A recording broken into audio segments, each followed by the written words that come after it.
की धारा, समतामय संयत्वमणि से जिनने निज को श्रृंगारा, वचनों के मोती बरसाते अमर रहे चिंतन नागर, मेरे उर में आन विराजो गुरुवर अभिनंदन सागर, गुरुवर अभिनंदन सागर। पंच परमेश्वर भगवान की, मूल नायक श्री गजराट ऋषभनाथ भगवान की, अतिशयकारी चैतन्य चमत्कारी देवपुरी एवं श्रमण विराजमान पार्श्वनाथ भगवान की, आचार्य भवन समंत भद्र महाराज की, चारित्र चक्रवर्ती प्रथम आचार्य गुरु शांति स्वामी महाराज की, मम दीक्षा गुरुवर्य आचार्य श्री अभिनंदन सागर महाराज की, योग रत्नाकर आचार्य श्री रैण सागर महाराज की, वर्तमान सप्तम आचार्य निकांत सागर महाराज की, समाधिस्थ आचार्य निजानंद सागर महाराज की, अहिंसा परमो धर्म की, युवा जन सिंह सतनुभव सागर महाराज की, जयकारा गुरुदेव का, जय गुरुदेव। प्राणातिपात विदत व्याहारस्तेय काम मूर्छाभ्य स्थूलेभ्य पापेभ्यो विपरणम मनोरथम भवति। पूर्व में पाप से विरति, ऐसे दो प्रकार के इस विरमण के बारे में हमने चर्चा की थी। एक जो अपनी शक्ति के अनुसार लघु रूप में व्रतों का पालन करता है, और एक अपनी शक्ति को उद्घाटित करके महान व्रतों को धारण करता है। ऐसा क्रमशः अणुव्रत और महाव्रत की हमने चर्चा की थी। हिंसा, झूठ, चोरी, कुशील और परिग्रह को अपनी शक्ति और सामर्थ्य के अनुसार, अपनी अनुकूलता प्रतिकूलता के अनुसार वह संकल्प रूप में अपने नियमावली बना करके और उन पापों से विरत होता जाता है। ऐसा गृहस्थ अणुव्रती कहलाता है। और ग्रह त्यागी जो इन संकल्पों को पूर्ण रूप से धारण करता है, ऐसे गृहस्थी से उठ करके वह श्रावक बन करके उत्कृष्ट श्रावक आदि के पर्याय यानी क्षुल्लक क्षुल्लिका आदि पदों को धारण करके पुनश्च स्त्री है तो आदिका पर्याय को, और अगर पुरुष है तो मुनि पर्याय को प्राप्त करके इन महाव्रतों का पालन करता है। लेकिन सीधे सीधे मुनि बन जाना सामान्यतः हर व्यक्ति के वश की बात नहीं है। अगर आज वर्तमान में आपको अल्प आयु में कोई मुनि बनता दिखाई दे रहा है, अगर अल्प आयु में ब्रह्मचर्य आदि की साधना करते दिखाई दे रहे हैं, तो ये बहुत स्पष्ट बात है कि कहीं ना कहीं पूर्व में उन्होंने पूर्व पर्यायों में पहले या तो मुनियों की समीपता प्राप्त की होगी, अथवा कहीं ना कहीं उन्होंने मुनि व्रतों का पालन किया होगा, तभी आज अल्प आयु में भी उनके व्रताधिक के भाव संपन्न हुए। ठीक है ना? आप चूंकि अपनी योग्यता को नहीं पहचान पाते हैं, इस कारण से अपनी योग्यता होने के बाद भी हम व्रतों को धारण करने का भाव नहीं कर पाते। एक बहुत सुंदर पंक्ति मैंने कभी लिखी या पढ़ी थी, मैंने लिखी या नहीं लिखी है ध्यान नहीं है, पर मेरी ऐसी जगह डायरी में लिखी हुई थी जहाँ पर ज़्यादातर मैं अपना स्वरचित लिखता था। तो वहीं से मुझे पंक्ति मिली कि हम कहाँ हैं ये महत्वपूर्ण नहीं है, किंतु हमारी नजर कहाँ है ये बहुत महत्वपूर्ण। बोलो क्या कहा? हम कहाँ हैं ये महत्वपूर्ण नहीं है, किंतु हमारी नजर कहाँ है ये अपने आप में बहुत महत्वपूर्ण है। एक आदमी गृहस्थी में रह करके भी नजर मोक्ष मार्ग पर रख सकता है, और एक मोक्ष मार्ग में होता हुआ भी नजर गृहस्थों पर रख सकता है। ये सारा का सारा खेल होने से ज्यादा किस पर है? नजर पर है। मेरी दृष्टि कहाँ है, मैं किसे देख रहा हूँ, मैं किस ओर देख रहा हूँ, ये अपने आप में वास्तविकता में बहुत महत्वपूर्ण बात हुआ करती है। मैं इसलिए आप लोगों से कह रहा हूँ कि बहुत सारे श्रावक ऐसा समझते हैं महाराज जी हम तो गृहस्थी में फंसे हैं, महाराज हम तो गृहस्थी में फंसे हैं। आप फंसे नहीं हो, आपने ऐसा मान लिया है कि आप गृहस्थी में फंसे। एक ऊंट वाला अपने लगभग 100 ऊँटों को लेकर के और एक रेगिस्तान से गुजर रहा था। रेगिस्तान से गुजरते गुजरते एक ऐसा स्थान आया जहाँ पर अंधेरा हो गया, तो रात वहाँ रुकनी पड़ेगी। एक सराय उसको सामने दिखी जिसे आप धर्मशाला कहते हैं। तो वहाँ धर्मशाला में गया और धर्मशाला के मैनेजर से कहता है कि मेरे पास 100 ऊँट है, मैंने 99 ऊँटों को तो खूटा भी है और रस्सी भी है, मैंने बांध दिया, लेकिन एक ऊँट के लिए मेरी रस्सी और खूटा कम पड़ रहा है, तो आप कोई उपाय दीजिए, या तो रस्सी खूटा दे दीजिए ताकि रात्रि यहाँ पर मेरी अच्छे से व्यतीत हो सके। मैनेजर थोड़ा सा अनुभवी था, उसने कहा मेरी रस्सी और खूटा तो मेरे पास नहीं, लेकिन मैं तुझे उपाय बता सकता हूँ। जैसे कि अपन तो भारत देश के वासी हैं, कहते हैं गुरुदेव यहाँ पर एक तो तर्क शास्त्र और एक सुझाव शास्त्र। कौन कौन से शास्त्र? कोई यूनिवर्सिटी नहीं चाहिए, इसमें सब निष्णात हैं, सब ग्रेजुएट और पोस्ट ग्रेजुएट है। किस किस में? एक तो तर्क देने में और एक सुझाव देने में। आपको मांगने की भी आवश्यकता नहीं है, आप एक ढूंढो 4 मिलेंगे आपको देने वाले। सुझाव आपको ऐसा कर लेना चाहिए, आपको ऐसा करना था, आपको ऐसा करना था। एक बहुत मोटा लड़का था 7 साल का और एक बहुत दुबला पतला लड़का था 6 साल का। दोनों बहुत बहुत पक्के दोस्त थे और वो एक दिन मतलब नगर गांव के बाहर के थोड़े जंगली इलाके में खेल रहे थे। वहां पर एक कुआं था और जो मोटा वाला लड़का है 7 साल का, वो कुएं में गिर गया। अब कैसे करे, क्या करे? उसने फिर भी अपना जुगाड़ जमाया, थोड़ा सा आसपास ढूंढते फिरा, कोई आदमी नहीं मिला, तो इसने अपना जुगाड़ जमाया। 2 दोस्त और साथ में, फिर वो भाग गए। उन्होंने जाकर के गांव में हल्ला किया, वो मोटा गिर गया, वो मोटा गिर गया, वो जाड़िया क्या बोलते हैं, तो जाड़िया गिर गया कुएं में करके। तो सब भागे भागे भागे जब तक आए, मेरे जाड़ा तो बाहर खड़ा हुआ था। बोले तू तो कुएं में गिर गया था? बोले हाँ मैं कुएं में गिर गया था, मगर मेरे इस दोस्त ने मुझे निकाल करके बचा लिया। सारे लोगों ने देखा ये जाड़िया और ये सुकड़िया, ऐसा कैसे हो सकता है कि इसने इसको बचा लिया करके? ऐसा तो हो ही नहीं सकता, तुमने झूठ बोला है, कोई इसको बचा नहीं सकता। तो सुकड़ा बच्चा था ना, वो तुरंत कहता है हाँ अगर आप लोग होते तो मैं इसको नहीं बचा पाता, लेकिन आप नहीं थे इसलिए मैंने इसको बचा लिया। जवाब बड़ा जबरदस्त था कि अगर 4 लोग और खड़े होते तो एक कहता वो तो मोटा है, ये पतला कैसे बचा पाएगा, ये रस्सी तो पतली है, इसको कैसे खींच पाओगे, ये कपड़े से कैसे खींच पाओगे। उस बच्चे ने उस समय धोतियां चलती थी, अपनी धोती से उसको फाड़ के 3 टुकड़े किए, उसकी रस्सियां बनाई और उससे फेंक करके उसने अपने दोस्त को संभाल के निकाल लिया। अगर 4 लोग खड़े होते, मैंने आपको सुनाया था ना कि एक लड़के ने प्रश्न पूछा कि एक महिला 1 घंटे में 25 रोटी बनाती है, बोलो 4 महिलाएं 1 घंटे में कितनी रोटी बनाएंगी? तो पास में एक छोरी बैठी हुई थी, वो बोलती एक भी नहीं। बोले क्यों? बोले रोटला नहीं बनाई गई, बाता बना रही। सत्य है कि तर्क शास्त्र और सुझाव शास्त्र इतना प्रचलित है कि व्यक्ति अपने एम, अपने लक्ष्य को भी भूल जाता है। उसने कहा दादा बस मेरे को एक खूटा और एक रस्सी चाहिए, मेरा ऊंट बंध जाएगा। तो उसने बोला देख भाई रस्सी और खूटा तो नहीं, पर एक उपाय है, अगर तुझे मेरा उपाय लेना तो फोकट की सलाह मैं तुझे दे रहा हूं। बोले ठीक है भैया आप हो, और कोई ऑप्शन तो है नहीं, घुटने को तिनके का सहारा। उन्होंने कहा एक काम कर, ऐसा ऐसा कर देना, और ऐसा ऐसा कर दिया उसने। सुबह हो गई, 99 ऊंट खड़े हुए और चलने लगे, सबके खूंटे उखाड़ दिए गए, रस्सी निकाल दी गई, मगर ये एक ऊंट चलने को तैयार।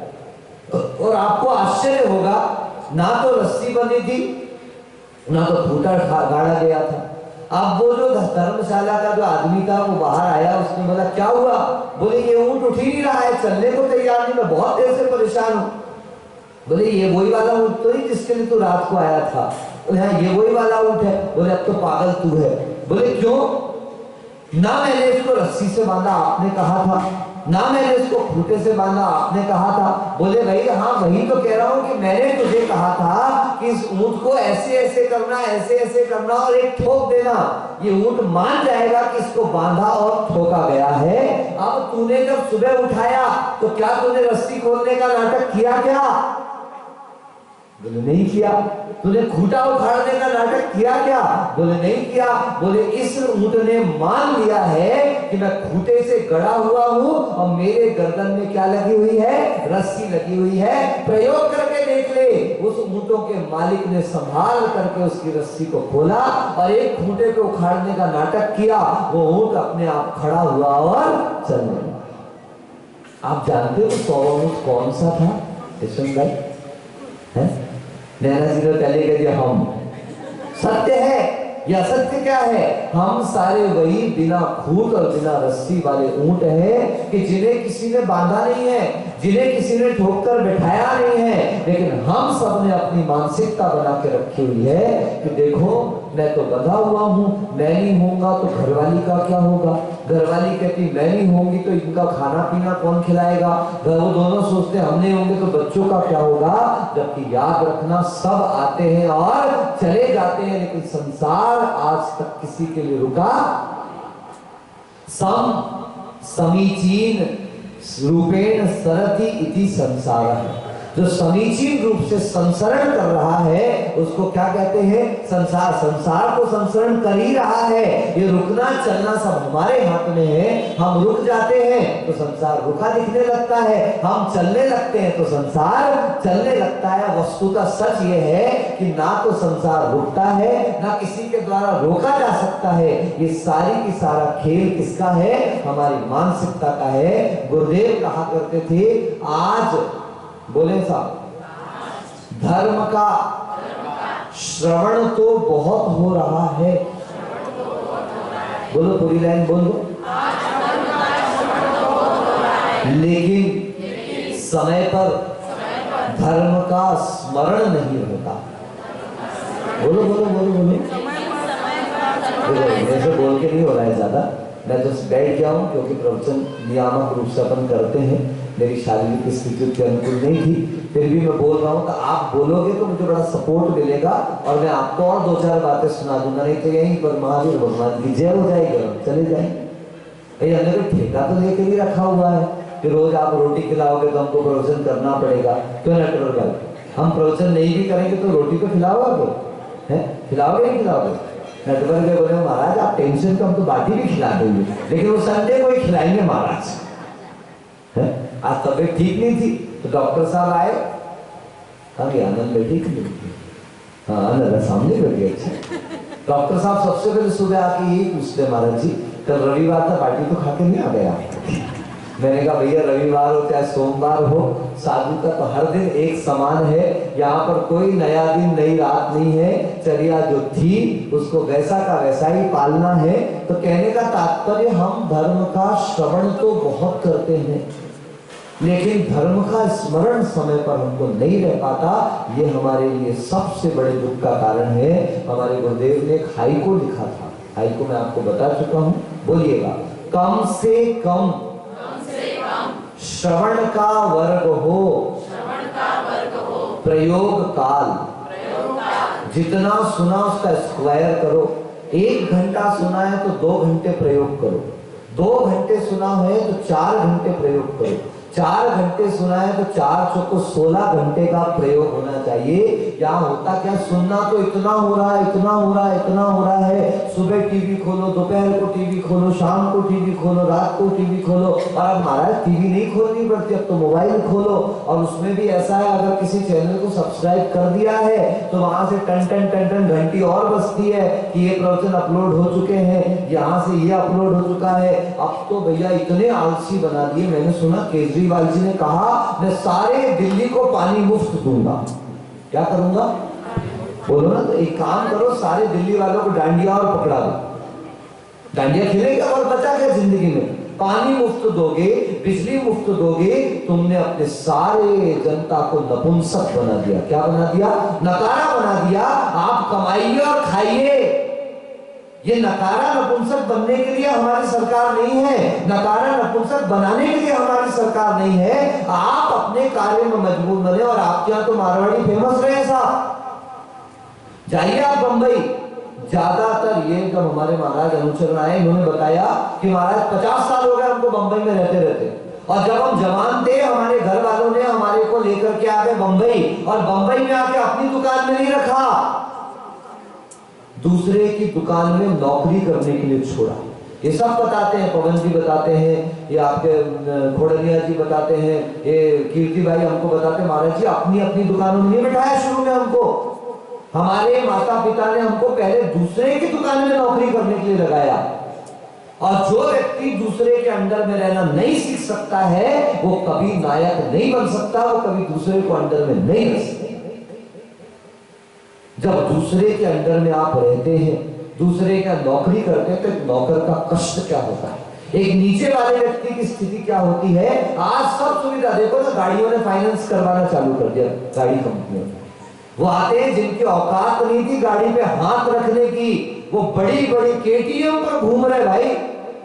अगर नहीं दे पाए 1 महीने बाद आकर के गाड़ी को जब्त करके लेकर के चल जाएंगे, और क्या ले जा, हमारा कहीं नहीं। 1 महीने तो घूम लिया साहब, खूब फोटो खिंचवा ली, खूब स्नैपचैट पे अपलोड कर दी, खूब इंस्टाग्राम पे अपलोड कर दी। अब तुमको ले जाना तो जाए, इतना तो किराया लग जाता साहब, जितने में गाड़ी के मजे ले लिए 1 महीने तक के। आज की ये वर्तमान की स्थितियां हैं। आज हम अपनी जनता को मेहनत करना नहीं सिखा रहे। मेरे तो संग में अगर महाराज अगर अंदर से कॉपी किताब किसी के हाथ में पकड़ा देते तो मुझे बहुत बुरा लगता है। मैं कह देता हूं इन लोगों से, आप अपनी कॉपी किताब अंदर से स्वावलंबी बनिए। मुझे आज भी याद है जब बीना 12-2007 का वर्षा योग चल रहा था, आचार्य का 2009 का वर्षा योग चल रहा था, मैं आचार्य महाराज के कमरे के बगल वाले कमरे में रुका हुआ था। एक दिन दोपहर में आचार्य 1:30 बजे, 1:45 बजे के आसपास आए, खुद कमरे से उठ करके आए, जबकि कमरे के बाहर 4 आदमी खड़े थे। उन्होंने किसी से कुछ नहीं कहा, खुद कमरे से उठ करके मेरे पास आए और मुझे कहते हैं कि जाओ वहां पर गंधकुटी में योग सागर जी बैठे होंगे, आप उनको बुला करके ले आओ। अब मैं होशियार, आचार्य जी कमरे के अंदर जा नहीं पाए, मैं थोड़ा सा आगे बढ़ा, 4 लड़के खड़े थे, मैंने कहा इधर आना भैया, जाना वहां पे योग सागर जी गंधकुटी में बैठे होंगे, उनको कहना कि आपको आचार्य श्री ने याद किया और तुरंत के तुरंत बुला रहे। आचार्य श्री को मेरी आवाज कान में पड़ गई, वे वैसे ही के वैसे उल्टे पैर कमरे से निकल के आए और मेरे हाथ में पीछी थी ना, तो ऐसे कहते ये वाली पीछी उस लड़के को दे दो। आप हंस रहे हो, मेरी बोलती बंद हो गई थी। मेरे तो हाल ऐसे थे कि आगे से गीला और पीछे से, मतलब बोलते नहीं बने, सोचते नहीं बने। मुझे इतना आभास हुआ और आज तक मैं 99% अपना पूरा पुरुषार्थ करता हूँ कि अगर कोई ऐसी परिस्थिति ना हो तो मैं अपना सामान खुद उठाता हूँ, खुद लाता हूँ। क्योंकि जो साधु स्वावलंबन नहीं सीख पाया वो संयम का पालन भी सही तरीके से नहीं कर सकता। उनका कहना था हमने तुमको पीछे दी है, इस विश्वास के साथ दी है कि ये मुनिराज ईरिया समिति का पालन करते हैं, ये मुनिराज अहिंसा व्रत का पालन करते हैं, ये जब चलते हैं तो नीचे देख करके चलते हैं, ये जब बैठते उठते हैं तो परिमार्जन करके उठते बैठते हैं, ये कोई भी कार्य करते हैं तो संयम का पालन करते। इसलिए महाराज मेरे कमरे के बाहर 4 खड़े थे, मगर मैंने उसमें से किसी से नहीं कहा कौन कैसा भागता जाएगा, कौन कैसा दौड़ता जाएगा, कौन कैसे उठ करके जाएगा। इसलिए मैं जो किसी से कहूं, मैंने सोचा भाई आप तो संयमी मुनिराज हैं, मैंने आपसे कह दिया और आप गए तो श्रावकों से कहने लगे, इसको कहते हैं नौकर के चाकर। ऐसा आचार्य ने मुझे कहा, इसको क्या कहते हैं, नौकर के। हाँ जाओ अमेरिका वगैरह में भिखारी भी क्या है, पहले आकर के गाड़ी खड़ी करता है अपनी, वर्कर भी है किसी के घर का तो अपनी कार साइड में खड़ी करता है, फिर उनकी कार की ड्राइविंग करने के लिए लेकर के जाता है। तो हमको ऐसे रईस नहीं बनना साहब कि हमारे हाथ पैर काम करना बंद कर दें। हमें ऐसे रईस नहीं बनना कि हमारा शरीर पराश्रित हो जाए। आप लोग क्या पता कब समझ पे आएंगे, अगर ये सरकारें इतनी सुविधा, इसके बाद भी सरकार को गाली पड़ रही है साहब। 1.5 साल के कोरोना के बाद भी भारत 70% से ऊपर अपने पैरों पर खड़ा हुआ है, जिसमें अमेरिका जैसे देशों की अर्थव्यवस्था बिगड़ गई, जापान चाइना जैसे देशों की व्यवस्थाएं बिगड़ गई। लेकिन 1.5-2 साल के लॉकडाउन जैसी स्थितियों के बाद भी आज भी आपकी अर्थव्यवस्था, बोल दो भैया अनल, कौन से दिन बेटा तेरे को सब्जी खाने नहीं मिली 1.5-2 महीने में, बता दे कौन से दिन तुमने अच्छी रोटी, उल्टा। अब बताओ उल्टा, YouTube पे सीख के कैचोपिनो बना रहे हैं, केक बना रहे हैं, पिज्जा बनाना सीखा तो चौकों में पिज्जा मिलने लगा साहब। कब सीखा? बोले महाराज 1.5 साल के लॉकडाउन में किया ही क्या है हमने। तो आप कैसे कह सकते हो कि आपके आपके देश में नुकसान हुआ, ठीक है जान माल का नुकसान अवश्य हुआ है, लेकिन भारतीय लोग इतने सक्षम हैं, आज अगर अपना देश गिर रहा है, अपने देश की व्यवस्थाएं गिर रही है, तो हमारी मानसिकता के कारण गिरती चली जा रही है। जो सुविधाएं उपलब्ध कराई जा रही, मैंने जब ये बात सुनी थी, सारे दिल्ली को फ्री की बिजली और फ्री का, एक लड़का आया मेरे पास, बोले महाराज मेरे तो दिल्ली में मजे थे, अब थोड़ा ओपन था मेरे से, तो उसने सारी बात कही। पहले 4 सिगरेट पीता था, वहां पे रहकर 10 सिगरेट पीने लगा। मैंने पूछा क्यों? बोले एसी रूम में रहता था महाराज, बिजली का कोई खर्चा नहीं था, इतने पैसे बचते थे, तो क्या करूंगा, सिगरेट पीता था, शराब पीता था, सब करता था महाराज, सब सुनेगा, क्योंकि आपने अपने बच्चों को, युवाओं को आलसी बना दिया। एक होता है ग्रास रूटर, बोलो, और एक होता है पैराशूटर, बोलिए। बहुत मजेदार बात है साहब, देखो आगे दिमाग में आपको बता देता हूं। ग्रास रूटर यानी घास जमीन से उगती, कितनी भी बाढ़ आ जाए पेड़ बह जाएगा, लकड़े लट्ठे बह जाएंगे, मकान बह जाएंगे, घास जहां थी वहीं रहेगी, क्योंकि जमीन से उगी है, नाजुक है, नाजुक होते हुए भी इतनी मजबूत है कि बाढ़ की बाढ़ निकल जाती है, लेकिन सब कुछ बह जाएगा, लेकिन घास बहने वाली नहीं, क्योंकि इसने जमीन से उठना सीखा है। आसमान से कूद गया, पैराशूट से उड़ रहा है, परिणति क्या है बता दें, थोड़ी देर तो उड़ेगा, उसके बाद और बताऊं एक अच्छी बात, एक होता है सर्कस का शेर और एक होता है जंगल का कुत्ता। बोले साहब क्या क्या कहा? सर्कस का और एक होता है जंगल का। जंगल का कुत्ता शहर में आया, अपना काम निकाला, निकल गया, सर्कस के शेर को जंगल में छोड़ दिया, पता चला जंगल के कुत्ते सर्कस के शेर को मार के खा गए। क्यों? क्योंकि इस जंगल सर्कस का शेर की क्या हाल थी, चाबुक पड़ेगी, ये पड़ेगा, फिर उसके सामने फेंका हुआ मांस दिया जाएगा, और ऐसे ऐसे होते हुए शेर क्या हो गया, पराजित हो गया। जबकि कुत्ते को जंगल में छोड़ दिया गया बचपन से, वो बचपन से जंगल में अपना बचाव करते, अपनी सुरक्षा करते करते इतना मजबूत हो गया कि शेर के सामने दहाड़ने के लिए खड़ा हो गया। आज तुम्हारे बच्चे सब क्या हो चुके हैं, बोलो, सर्कस के शेर बन गए, क्योंकि आप सब तो सुविधा दे रहे हो, सब तो सुविधा दे रहे हो। आज आपके बच्चों को मैं अपने साथ जंगल लेके जाता हूं, अगर मान लो, और अगर मैंने जरा सी स्पीड तेज कर दी तो आपके बच्चे पगलिया जी की सीढ़ी चढ़ते, या बोर्डिंग लौट के आते हैं तो वापस कमंडल नहीं रखते, पहले वहां जाते हैं, कहां? सीधे किचन भोजनशाला के पास, और वहां जाकर के पहले धड़ाधड़ 2-4 गिलास पानी पीते हैं। अब इतना भी सामर्थ्य इंद्रा कि एक बार बैठ के भगवान को नमोस्तु कर ले, इतने थक जाते, बिहार में चलने तैयार नहीं है। एक लड़का बोले महाराज मैं बिल्कुल आपके साथ कैसे चलूंगा, बिल्कुल बगल बगल चलूंगा महाराज, साथ साथ चलूंगा। और बीच में ऐसे भी पागलपन कर रहे थे, एक भैया जी आए अभी एक दिन मेरे बगल बगल में आ रहा था बिहार करते करते, बिल्कुल बगल में गाड़ी खड़ी खड़ी और बड़े प्रेम से कहते हैं आजा मेरी गाड़ी में बैठ जा। मैंने कहा कितने तीव्र कर्म का बंध किया, भले ही तूने मजाक की बात कर दी, भले ही तू हंसी समझ रहा था, तेरे मेरे संबंध बहुत अच्छे हैं, लेकिन इसके बावजूद भी एक बार तो विचार करना कि जो मुनिराज आज मुझे 19 साल गुजर गए, कितने साल, एक दो उसमें ब्रह्मचारी अवस्था का एक्सेप्शन केस मान लो, बाकी 19 साल गुजर गए, मैं 17 साल सॉरी बोल गया, 17 साल गुजर गए, बीच में एक बार बस मैं गाड़ी में बैठ के इधर का उधर हुआ, उसके अलावा जीवन में कभी किसी वाहन पर नहीं बैठा, और ना मेरे मन में आज तक ये भाव आया कि मैं किसी वाहन में बैठूं, और तूने एक बार में मजाक करके चला गया, क्या आजा मेरी गाड़ी में बैठ। अरे तुझे तो ये प्रार्थना करनी चाहिए कि इन मुनिराज का मरण हो जाए, लेकिन इनके व्रतों का मरण ना हो पाए, इनके संयम का मरण ना हो पाए। याद रखना, प्राण निकल जाए लेकिन प्रण ना जाए, ये हमारा संयम। और इसीलिए तो दिगंबर साधु दुनिया में पूज्य हैं, इसीलिए तो दिगंबर साधुओं की पूजा हो रही है, इसीलिए तो व्रत की पूजा हो रही है। और बाकी जीवन का सार क्या है बताओ? कठिन कठिन व्रतों में आपसे कई बार कहता हूं, हम पंखा नहीं लेते, आए साहब हमारे जी इधर का तो चालू करते, क्यों भैया क्यों भैया क्यों? एक बार तो विचार कर लो, अगर आपको यदि अच्छे से अच्छे चारित्र का पालन करने वाला साधु दिख रहा है तो आपको क्या करनी चाहिए? प्रशंसा करनी चाहिए। आपको उनके मान बढ़ाना चाहिए, उनका सम्मान बढ़ाना चाहिए, ऐसा कहना चाहिए कि धन्य है महाराज जो ऐसे कठिन पंचम काल में भी ऐसी दिगंबर मुद्रा और ऐसी चर्या देखने को हमको प्राप्त हो रही है। हम उनको नेगेटिविटी की तरफ ना ले जाए, नकारात्मक चीजों की तरफ ना ले जाए, नकारात्मक बातों की तरफ ना ले जाए।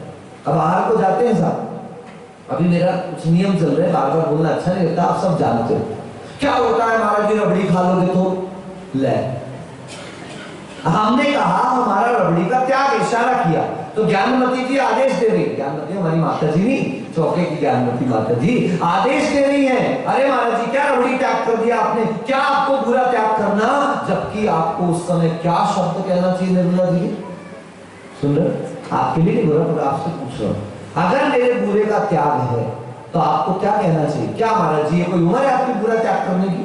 नहीं। अगर मैं मानता हूं कि निर्मला दीदी विदुषी है तो वो क्या कहेंगी? महाराज धन्य है आपका त्याग, आपने इतनी सी उम्र में मीठे का त्याग कर दिया। महाराज जी हमें भी ऐसी शक्ति दो कि हम भी ऐसा त्याग कर पाए।